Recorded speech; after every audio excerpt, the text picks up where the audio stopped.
Hello, everyone, and welcome to the Fisherman's Post Saltwater Podcast Series. This episode is titled Wintertime, Redfish, and Skinny Water. And I'm going to be talking to Captain Tim Disano of Tideline Charters out of the Ocean Isle area.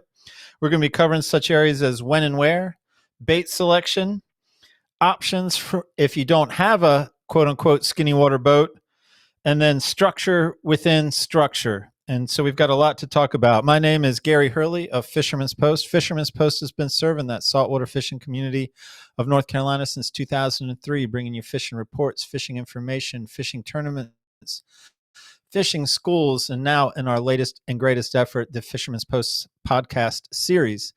In this series, we reach out to our captain and guide friends from up and down the North Carolina coast, asking them to share with us their insights on how to catch more fish more often.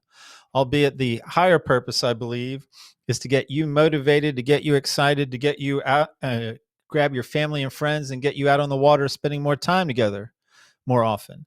And in this mission, I am joined with my podcast partner, just as I am every episode, Billy Thorpe of Thorpe Creative. Billy, welcome to yet another episode. What's up, Gary? Looking good, man. Good to be back. Another episode. Excited for Tim Disano to join us and grace us with all his knowledge in the fishing space. So really excited, man. He's always a great guest. So you guys got me fired up already.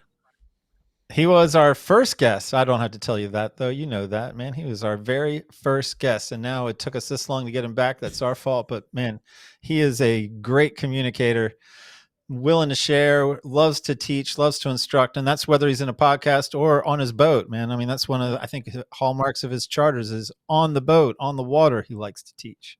Yeah, man. He's a really good guy and gets us lots of views, so I really appreciate him. So, I had to throw that one in there. I mean, it's true. People love him. He's a fishing celebrity in the world of fishing in our area. So, Gary, I'm going to stop blabbing. I'm going to talk about our sponsors who make this show possible, and then I'm going to pass the mic back to you. So here we go. First sponsor up is RA Hitch. So we got Raleigh Apex Hitch. Hitches, trailers, bike racks, all kinds of stuff for the outdoorsman and outdoors woman.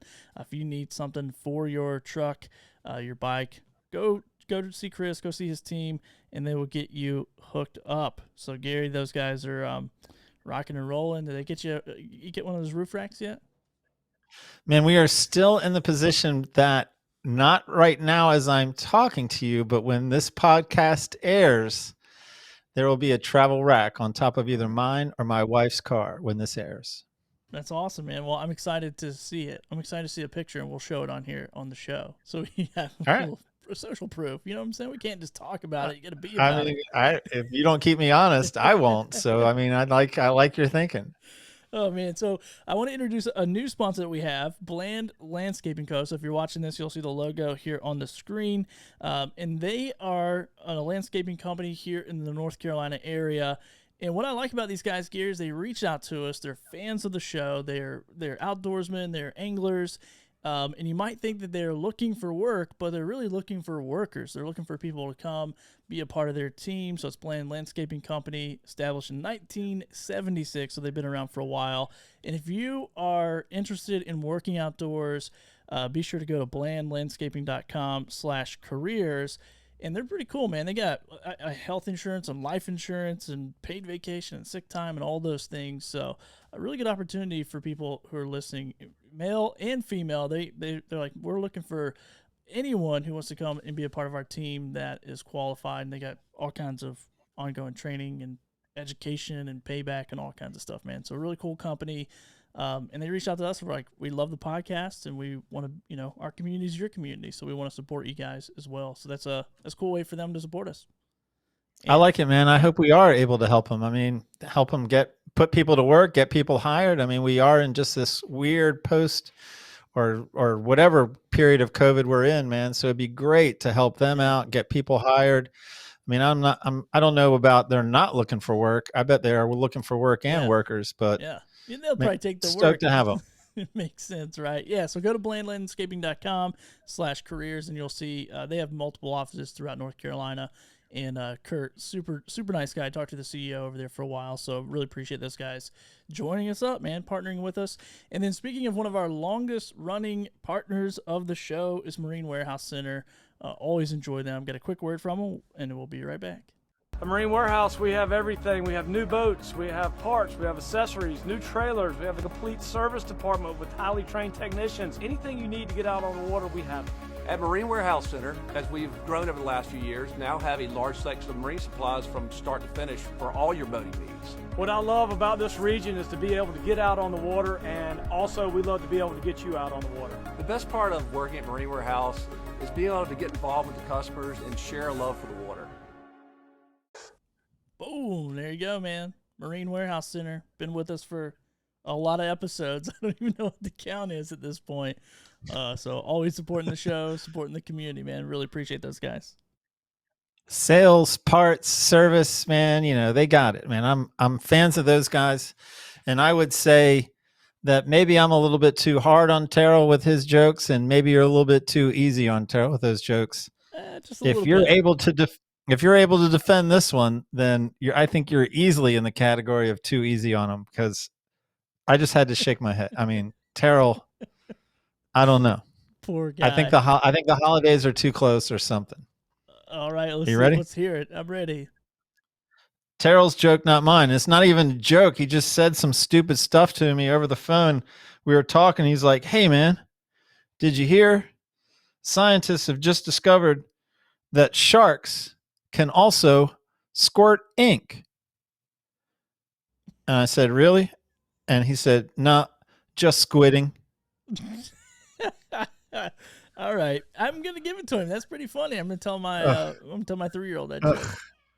Well, all right. Well, that proves my point that you're going to share that with a 3-year-old. That is exactly Terrell, the point I'm making. I got you, Terrell. I don't know what Gary's mentality is here. You're writing us checks, you're sponsoring us, and he's making fun of you. I'm sorry, man. Don't.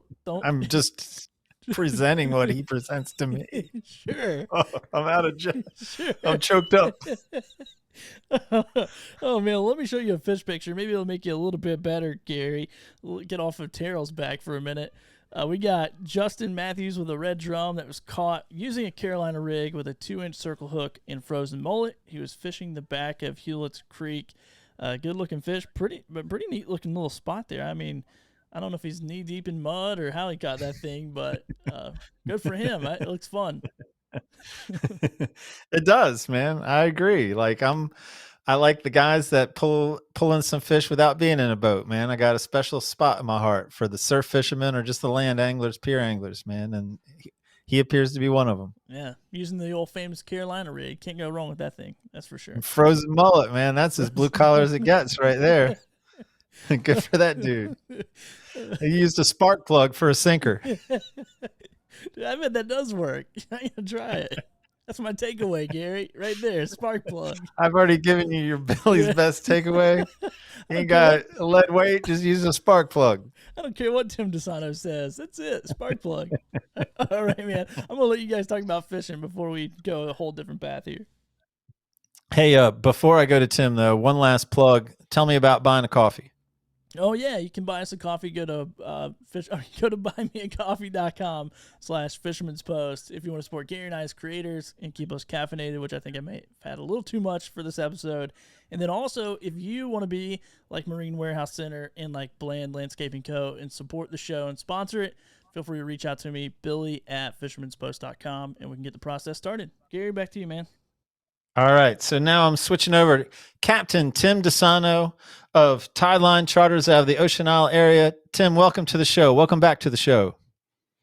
What's going on, Gary? What's going on, Billy? Thank you all for having me again. I know it's been a while since the first one, but I'm glad to be back doing it. So.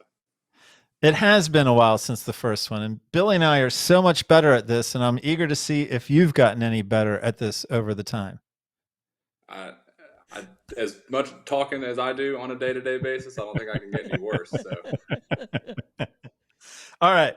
Well, you are versed in the ways of the podcast. You've got 2 questions before we get to the main event. Are you ready, Captain Tim? Absolutely. Why should we listen to anything you have to say about a redfish? Because I've spent probably more time not catching them than I have been catching them in my life. So, if somebody's tried it all, seen it all, still learning, but, let me attempt to shorten the learning curve for everyone so that you can spend more time catching fish than not catching fish. Fair enough, man. Fair enough. Now, for your second question, as tradition goes, a non-fishing related question. When I think of Tim Disano now, I think of the color purple, and when I think of the color purple, I think of the song "Purple Rain" by Prince. And so I'm wondering, Captain Tim Disano, can you name me one other song by Prince other than "Purple Rain"? Showing my age a little bit here, I reckon. I'm not off the top of my head. No, I can't. Little Red Corvette, When Doves Cry, Party Like It's When Doves- 1999. okay. Just That's one of 1999. those things where you don't know it until you hear it, and you still don't know the name, but you've heard it before. When Doves Cry would be the other one that I know, like off the top of my head for sure. Well, all right. Well, let's talk fishing. Let's talk wintertime redfish in the skinny water. I think you said we're going to start with when and where, and so I'm eager to hear about this, man. I think this is an exciting fishery that more people should get into. Yeah, absolutely. A lot of us, as the water has cooled down, now into November, December, January, trout fishing is kind of what's on most people's mind. A lot of times, redfish become a bycatch in the wintertime. There's a lot of days where, depending on the tide, in your particular area, a higher portion of the tide might be better for the trout. So instead of just not going fishing, learning some of the little key things that I've learned, and have kind of picked up from things along the way about how to catch a redfish later in the year, it kind of helps you put a whole day together. So, if the tide is low, in the afternoon, you might have caught some trout in the morning. Instead of putting it back on the trailer, going red fishing in the wintertime can be a ton of fun. It's oftentimes a little bit more work to make it happen, but it's definitely possible. The water being colder is really the key to everything. So not only does it change the way the fish are moving, it changes how we move and where we should be during what time. In order for the fish to even really want to be active, they're trying to find some kind of temperature break where it's a little bit warmer. If it's in the middle of the day, the fish are typically going to be shallower. Low tide, less water heats up quicker, that kind of thing.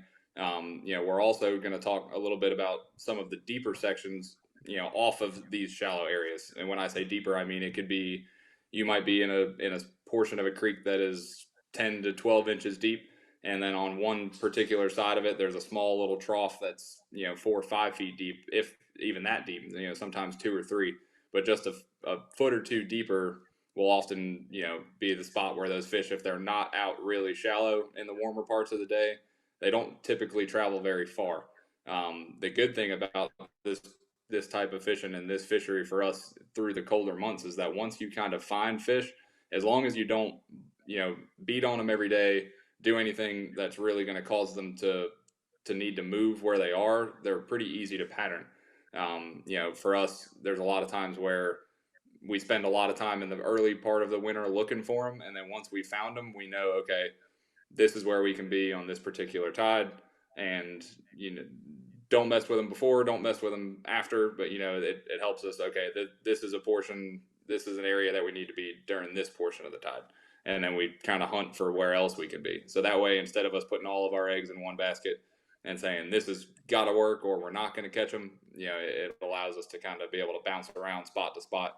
And that helps most people, including myself nowadays, that because of the kind of boat that you have, you're limited by where you can be and when you can be there. So we can touch on that a little bit later as well. But, just figuring out where you need to be for where the fish are going to be and where they're going to feed. The frustrating part about this time of year is that sometimes you'll be in water shallow enough, you can see them clear as day, and you can throw a million different things to them, any artificial bait you have, a mud minnow on a jig head, and if they're not feeding, you can't get them to eat. So that does get frustrating, but finding, the time of day that they're going to be the most active definitely, will make it a little bit more enjoyable for you. So, man, when we're talking about colder water, to put something of a temperature to it, what is it that you imagine we're talking about? Yeah, so we start to see a lot of the fish, either hold really, really deep or push really, really shallow once we're kind of approaching that 63 degree and less. For us, what I would consider, cold water in our areas, typically mid to upper 50s. It does get colder than that, and days in the afternoon, if we have, some of these days, January, February, where it'll get into the upper 60s or sometimes 70-degree range, it will warm that water up. But, mainly I'm talking anywhere from mid 50s to just barely into the 60s. Any warmer than that, you're going to see more or less your late fall, early springtime pattern, where fish are out in the open a little bit more. They're cruising around a little bit more actively moving. That cooler water, that 50-degree, mid 50 range really kind of gets them hunkered down, in my experience. So whenever we start to see water temperatures that are just barely touching 60 at some point during the day, or never making it out of the 50s, we kind of have a plan in our head of, okay, we have to find, we're not going to really be able to just kind of bounce around and pick off a fish or two here or there. We're probably only going to catch fish where all of the fish are, for that particular school, whether it be trout or redfish. So, but especially the redfish, like I was saying, when the water gets in that temperature range, look for them to kind of just sit where they want to be, and they're not really going to move until something makes them move. So that's key for us. As much water as we have, we don't really have that much. When you put it in terms of of other areas, so that's kind of on us to know, okay, yes, this works. We can sit here and we can catch 25, 30, 40 of these in a row, and some days, I mean, that might be what the day calls for, but try to take it upon yourself to, if you know that you're going to have the opportunity to come out and do this again, especially anytime in the coming days or weeks. If you catch 5, 6, 7 fish, great. Those fish are there. Move on and see if you can't find them somewhere else. So that's just trying to, a little bit of self-preservation in our business, where we hope that they're going to be there for the next group that comes with us. But definitely that temperature range will get them kind of sitting still for us. And so I guess I came into this podcast when we're talking about skinny water for redfish thinking creeks, like we're talking in the backs of creeks. But I mean, I'm not sure. Is that what we're talking about? Is that what we're talking about primarily? Yeah. But there's other environments, and I know it might be a little different, but what are you talking about when you're talking about skinny water, I guess, in Ocean Isle area? Yeah. So for us, we don't have the grass flats and the big, expansive of flat, type areas where the fish are going to be able to pull up on and kind of roam around. For us, most of the time we're in creeks that aren't hardly as wide as the boat that we're running. So, we do have more open areas like that, but they're typically much deeper. So that's more of a springtime, fall, springtime kind of thing for us, where we see a lot of trout and redfish pull onto these deeper sections of banks and, areas between sandbars and that kind of thing. But as a general rule, that they're much deeper. They only really get to be about 3-4 feet at low tide. So we're pushing far, far back into, we're going back into the creeks that we fish, but then we're also turning into the smaller feeder creeks that push all the way back. We're way, way further back than we would be fishing any other time of year. The water would just be too warm. So, especially in the wintertime, we're really having to work to even get to where we want to fish. So that's going back to my point of kind of not ruining a spot. If you do put in the work and the time, and you kind of push your way back into some of these areas, and you find a group of fish that's willing to do what you want them to do, kind of preserving that, and both kind of keeping it to yourself or your close friends, or or someone that you're taking fishing, as well as not just catching 100 in a day and then wondering why they're not biting the next day. But we're typically, most of these creeks that we're fishing are anywhere between 2.5 feet deep at the deepest, for when we're going to want to be back there. Once the tide gets up for us, most of the time past right at mid tide, there's so much water in there that the fish have they're not going to eat anymore. We find that they're the most active with the least amount of water. They're able to pull up onto these little shallow areas on the outskirts of these holes that we're fishing, and and warm themselves up with the sun, hunt for whatever possible bait fish could be left that time of year, and then once that tide gets up just a little bit more, it's sometimes, I mean, it's like a light switch. You could be back there fishing them and the tide is rising and you're catching one every other cast, and then all of a sudden the tide gets up just enough and those fish are still there. Half the time you can even still see them pushing around and they just won't eat. So yeah, it's definitely, we're looking 3 foot is kind of our cutoff. Most of us are running bay boats, or even, or skiff style boats, not even a poling skiff per se, more Carolina skiff and that kind of stuff. Your general weekend angler is going to be fishing in a boat inshore, and that can float comfortably somewhat in 12 to 15 inches of water. Most people see 2 foot pop up on their depth finder and immediately throw it in reverse and turn around. But, definitely take it slow, utilize your trolling motor, and you'd be surprised, how even just a little bit of weight distribution, that time of year, we're throwing nothing but artificial baits. Typically, if we do have live bait, it's a mud minnow, and we can throw, a half a dozen to a dozen of those in a bucket with hardly any water, and they'll stay alive. So, if we know that that's something that we're going to be doing over the course of the day, and we're going to be, specifically shallow water fishing, even in my 24-foot bay boat, we'll run with maybe 10, 15 gallons of fuel and, no water in the live wells. And we can comfortably use the trolling motor and work our way back into these areas that are 2 foot or less, until we eventually just run out of water. But, when I did have, I'm coming out of I did have a Maverick flats boat, and definitely makes it easier. But a lot of the areas and what I've learned using that boat, we've been able to transition into the bigger boat, get an extra person on board, and definitely open it up and show more people how cool it is to fish that time of year. So I got a follow-up question. I mean, I'm following everything you're saying, but one way I like to phrase it is like, because I think the where is big. I mean, without pulling up a map and pointing a spot. So if I were to pluck you out of Ocean Isle and put you in some other environment, like say up north Wrightsville Beach or in between Wrightsville Beach and Topsail, and say, all right, let's go into this creek. Tell me what you're looking for when we go into that creek, beyond just pushing further and further back. Like, what are the features of this creek when we get into the right depth water that would most get you excited to explore? Absolutely. So, the general answer to that, as everybody would be an oyster bed. Everybody knows that, fish are going to hold tight to structure. Redfish love oysters.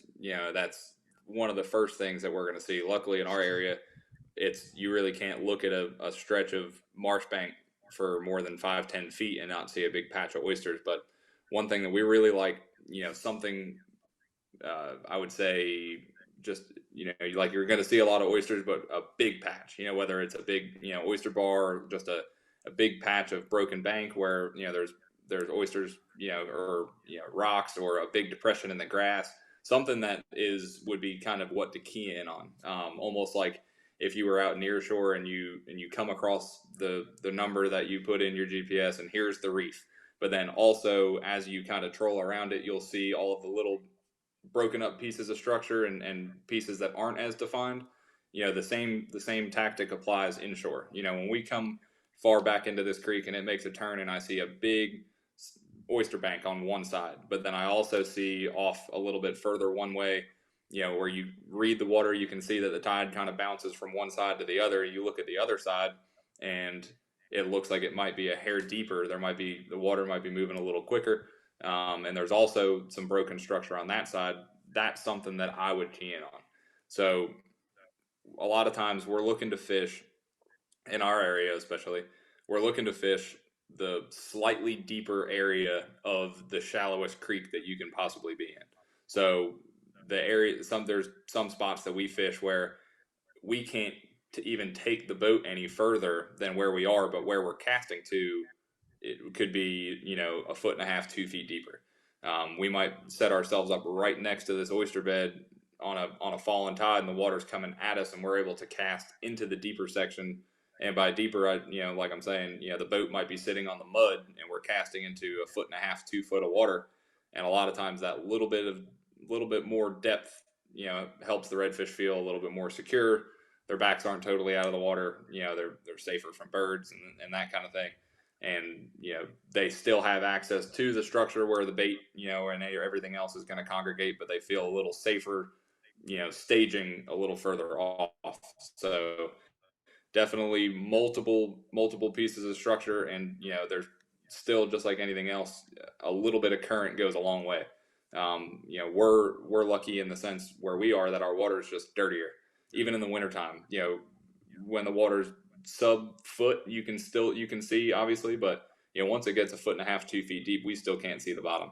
So the benefit that y'all have a little bit north of us is that you're able to see 5 6 10 feet down to the bottom in some spots. That definitely means that those fish can see you as well. So sometimes we get away with a little bit more in our area than we probably could other places, and we know that just from when I've been fishing in places with much cleaner water. You get reminded quickly how easy it is to spook these fish when you're in really, really shallow. Another thing that doesn't really get talked about as much are sandbars. There might not be an oyster bed in the creek, that you've seen, period, but you see that there's a big bar that runs all the way across. Most of the time, as the water cuts to one side, it's going to make a little trough. Those fish are either going to sit there or at least pass through it. So, it's not always hard, physical structure that you can see, but just the topography of the bottom that can make, fish choose one side of a creek or another. So definitely work your way slowly.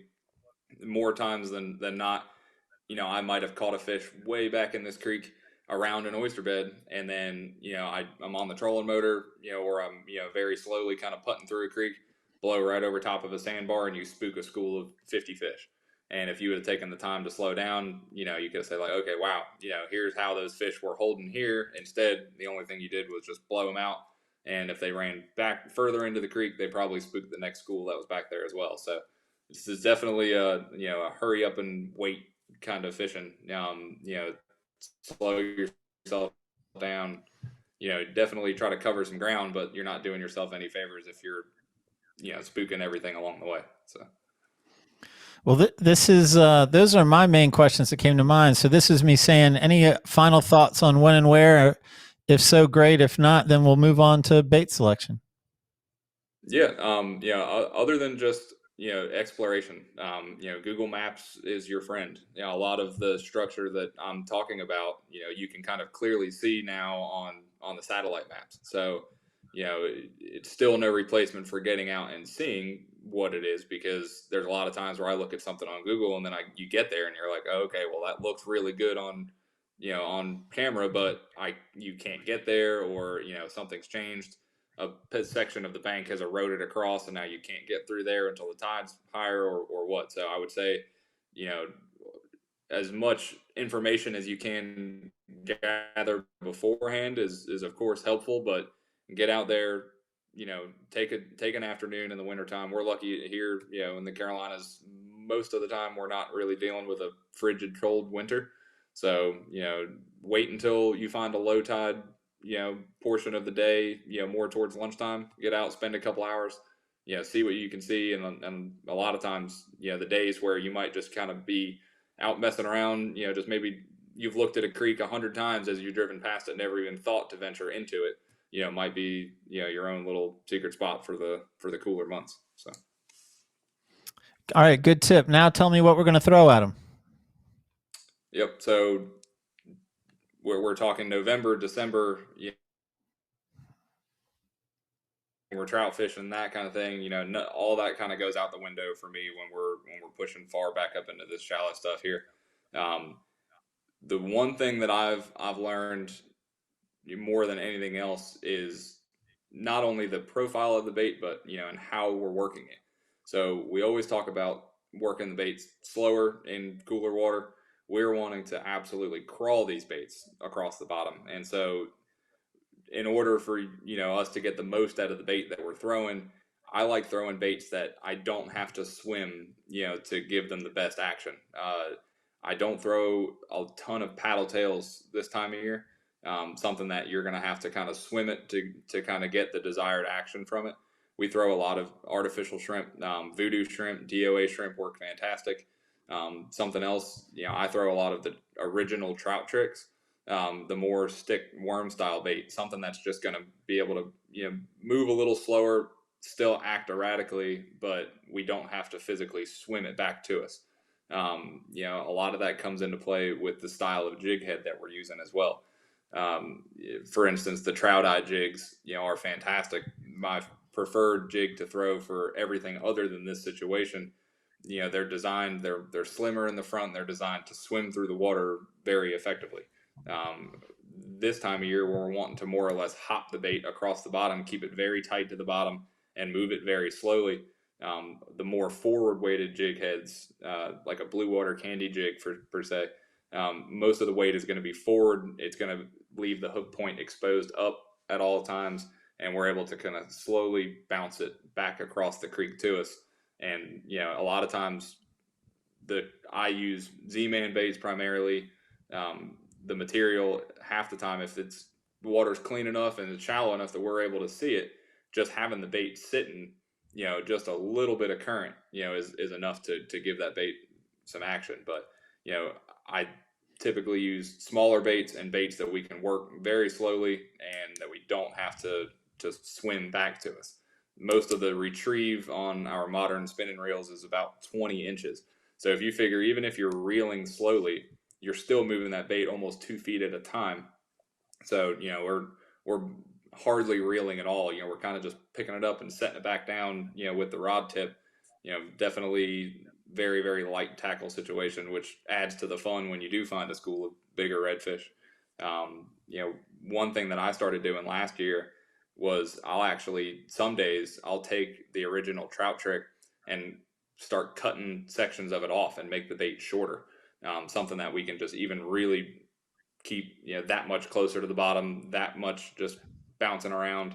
And more often than not, if you do find a school of fish, something that you throw to them, as long as it doesn't move too fast and spook them, it'll be the first thing that's looked like food that they've seen that day, and they'll kind of jump all over it. So color I haven't found to be super, super important. Kind of follow with your watercolor. We throw darker colored baits and darker color water. More of a shadow kind of effect that we're going for there. If they don't bite, switch to white. All of the, it's more or less just what you're confident in, as long as it's not too big and as long as it's not moving too fast. And the fish are there. You're typically going to have halfway decent success. But if I was to say if you had 2 rods to bring with you with 2 baits tied on, I would say an original trout trick in your favorite color, and a voodoo shrimp, the smaller one. No sense in throwing the great big one. The smaller ones, will do just fine. And then most of that action you're saying is just bouncing on the bottom and barely even bouncing, barely even moving, but off the bottom, and that's why for the front weight jig head. Yeah, absolutely. So we're realistically just wanting to just kind of skip it across the bottom back to us. And one thing that I tell the anglers that are on my boat, I say, imagine that we're working the bait in a swimming pool, and you're able to see, if you were watching it, you were able to see every little bit of motion that you give it on with the rod or the reel. You were able to see what it did to the bait. And sometimes, some people that might not make sense to them, but a lot of people have said that that's really helped, and it helped me, to know that you don't need to move a 7-foot rod all the way back to you to give that bait any action. It's going to be very responsive.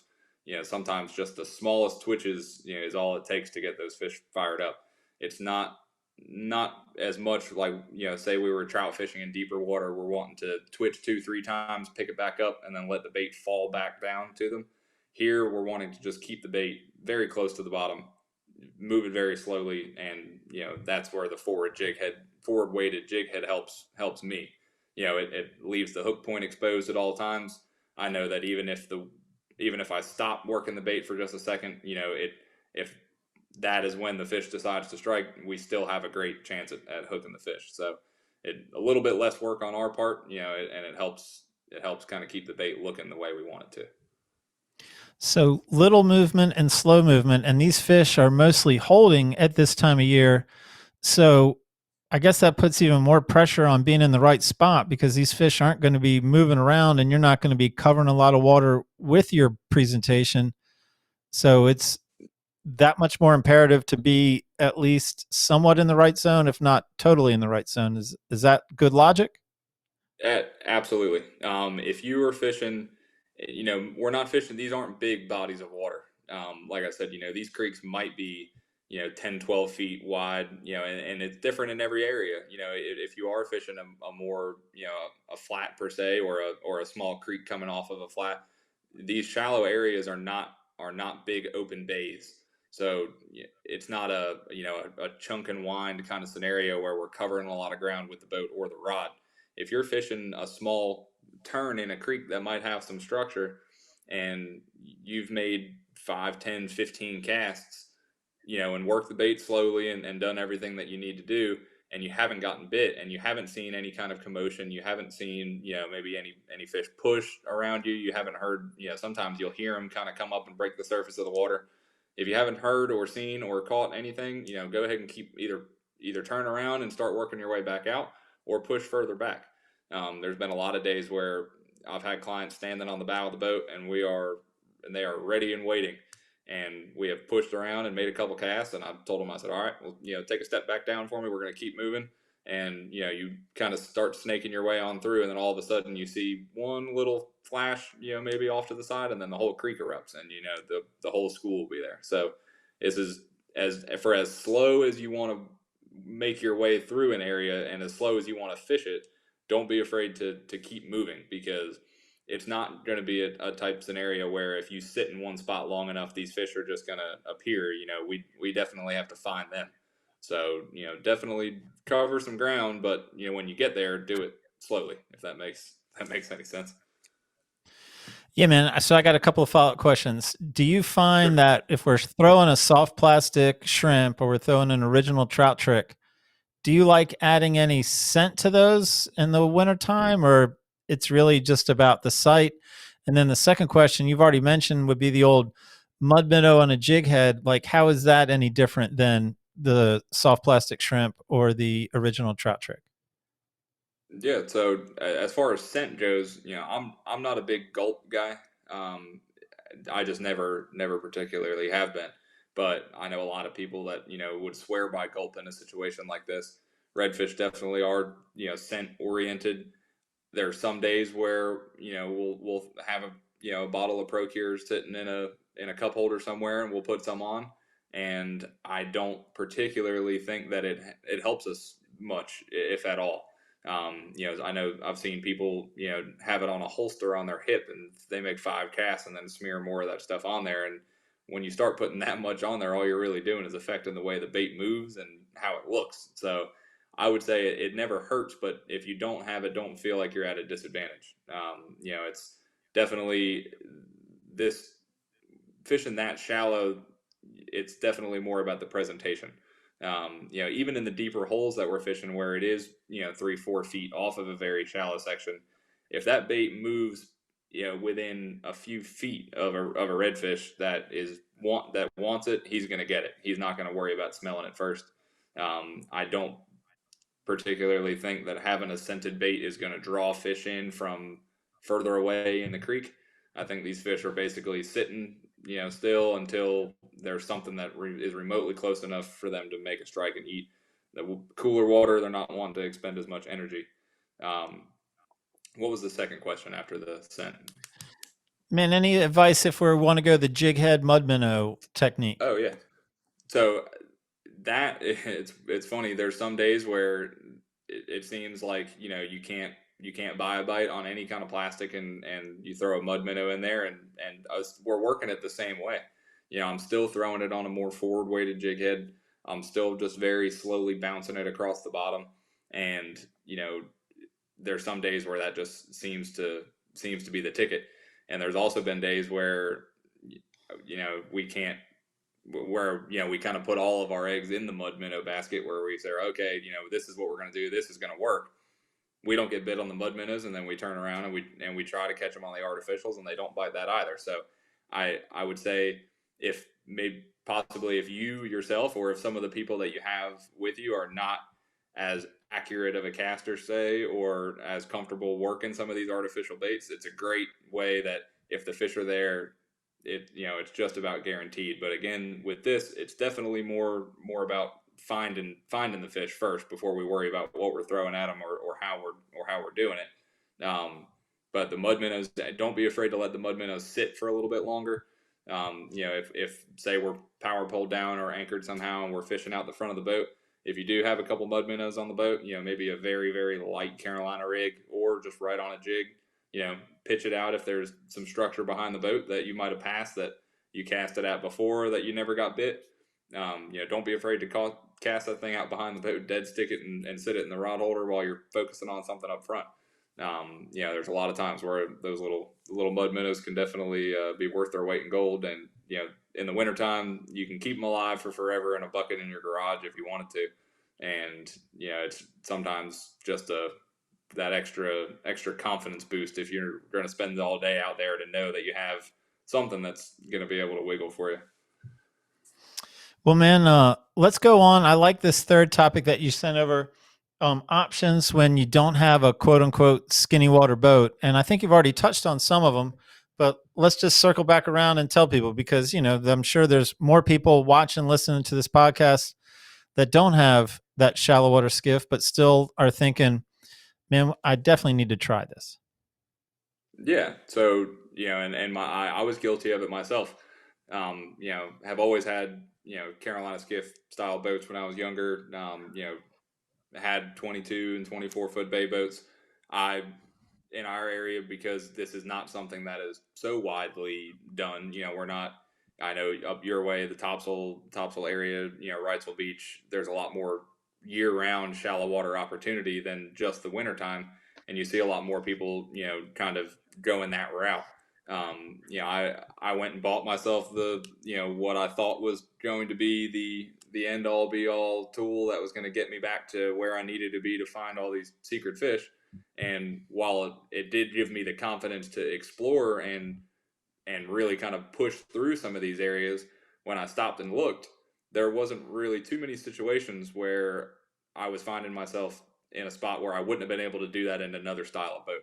So, trying to take advantage of the crazy boat market over the last year and a half, 2 years, when I sold my little boat and upgraded our regular boat, to a 24 foot bay boat, that was something that was kind of weighing in the back of my mind was, man, I really hope I haven't kind of cut this style of fishing, out of our arsenal. But, I was amazed at how, just a small little bit of effort one way or another. Like I said, perhaps maybe running a little bit lighter on fuel or, not bringing enough gear to outfit, a whole tackle shop or, just little things like that can really help. The big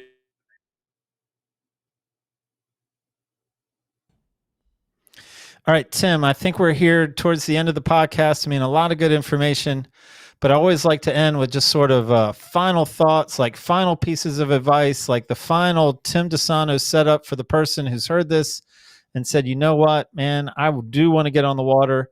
I do want to try this. I complain about all the traffic and the poor fish in the summertime. Let's see if this plays out. So set us up. Give us our final advice to set us on our way to success. Yeah, I mean, absolutely. I am one of those people sometimes that, is eager for the traffic to thin out in the wintertime. So, throw on a little bit heavier jacket than you would normally, something that you don't mind getting dirty if you do have to hop out and push the boat a little bit. Don't be afraid to use your trolling motor. Don't be afraid to have that boat bounce off a sandbar or two and, work your way back into some of these areas where these fish are. Look for shallower sections, where these fish might pull out in the middle of the day in the sun. Also look for the little deeper depressions off of those areas. Exploration is the best advice that I could give to someone wanting to go fish shallow water in the wintertime. When you do find an area that you think looks fishy, make sure you're working the bait slowly. It's not moving too fast. It's not too big. It's a super natural presentation. And, don't let someone tell you that just because you have a bigger bay boat that you can't fish shallow. It's really the only thing stopping you is you can't catch them on the couch. So instead of waiting on springtime to come back around, fish all year and, really kind of take advantage of something that unfortunately it seems that most people overlook. Captain Tim Disano of Tideline Charters out of Ocean Isle Beach. Thank you very much. Always enjoy talking fishing with you, really talking about anything with you. And I will put out another reminder to everyone that if you are seeking information and you love to learn, then there is no better way to learn than on the boat with these captains that we feature in our podcast. So I encourage you to pick up the phone or go online and look into booking a trip with Tim Disano, Tideline Charters. And thank you again, man. Yeah, for having us, guys.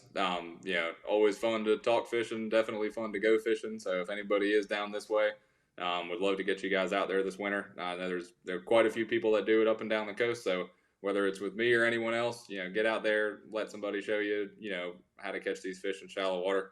And, Billy, Gary, thanks again for having me, and look forward to hopefully doing another one sometime.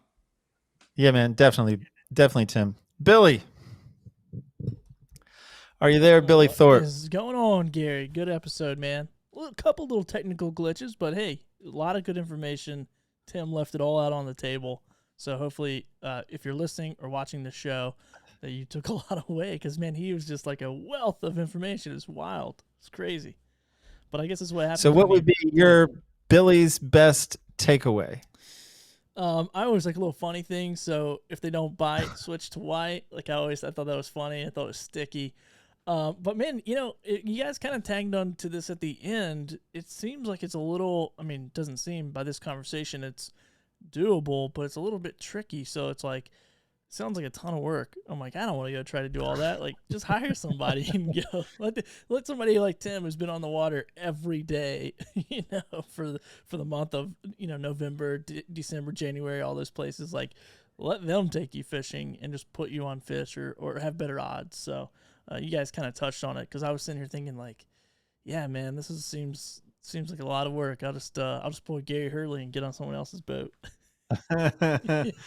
Yeah, man. It's certainly noble to figure it out yourself, but I see nothing against, like, again, if you're watching this, listening to this, and you're seeking information, the boat with these captains is the classroom environment where you will learn more than anywhere else. Like, yeah, not trying to push people away from the podcast, but just, we do the same thing when we're talking about the Fisherman's Post fishing schools. If you're going to go to the school, if you're seeking it out, it's really not that much of a jump to hop on a boat, book these guys, hop on a boat, and then what a classroom you're in.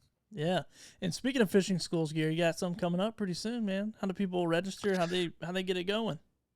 Well, thank you for giving me the opportunity to plug the Fisherman's Post Saltwater Schools. We're coming back this year like we were pre-COVID. So we're doing the in-person schools. We're back at Moorhead, Crystal Coast Civic Center, February 12th. And we're in Wilmington. We're at CFCC's Union Station, 5th floor, February 26th. All day schools, in person, 20 captains, breakout sessions, main seminars. And if you just can't be there on that day, this year we are offering the video access option on the main seminars, and everything is on fishermanspost.com. Awesome, man. Sounds fun. I hate I'm going to miss it. I won't be in town those dates, but I will definitely I'll give you a discount on video access. I'll give you a discount code. Perfect. Awesome. Appreciate it so much. All right. Well, thank you guys so much for listening, for watching. Be sure to rate, review, follow, subscribe, all those fun things on whatever platform you're joining us on. And go support our sponsors, Marine Warehouse Center, Bland Landscaping Co. And once again, Bland Landscaping is looking for people to join their team. So go to blandlandscaping.com/careers, and you will see all the information there. Gary, it's been great, man. Thanks once again for hosting another great show, man. You're crushing it. I'm not, I just listened to Tim talk, man, but thank you for the kind words, man. See you at the next podcast. Absolutely. Talk to you later. Fisherman's